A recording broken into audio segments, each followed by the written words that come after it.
you wanted this past weekend, but what were some positives that you can take out of yesterday's Virginia game? You know, I think the biggest thing is when you go down so early in a match like that against a tough opponent, it really is either going to rally the group or it's going to break you. Fortunately, the group chose the first option to rally and compete and dig deep and get the next goal to make it 2-1, and then you're feeling like you're in a really good game. So a big takeaway is the determination and their will to feel, even though there was a setback early in the match, that they could battle and commit to the end. With teams focusing on McKenzie and Haley, do you need to find another threat offensively to take the pressure off the duo? Is it Carly, Andrea, or even Berman? And how do you shift that focus when those other teams are attacking your two best offensive players? How do you switch the offense around so that others can score? Yeah.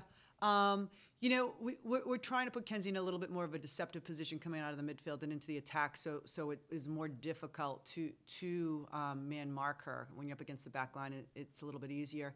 I do think there's other contributors. Gabby's a really hard worker, and she's always sending in good balls, and that's sort of her strength. Berman can score big goals, and certainly Andy and Carly off the bench have done a great job for us. So I think that there is a lot of attention on those two.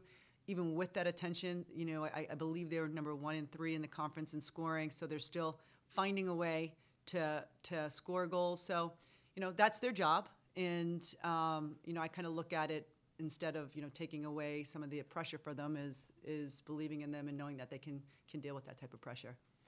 And Wake Forest comes to town. What can we expect from the Demon Deacons coming to town on Thursday?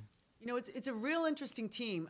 I really like the way they play. I like their style. I think that they keep the ball really well. I think they're really organized. If you look at their results, a lot of them are just 1-0 losses. So I think that can be a dangerous team because they're good enough to beat anybody. They just haven't got that conversion in the win column. So we expect them to come in like that, organized, technical, good on the ball. And it'll be how much pressure can we apply on them, how early can we get in behind them, and how early and often can we get in behind them, hopefully. Awesome. Thank you, Coach. Thank you.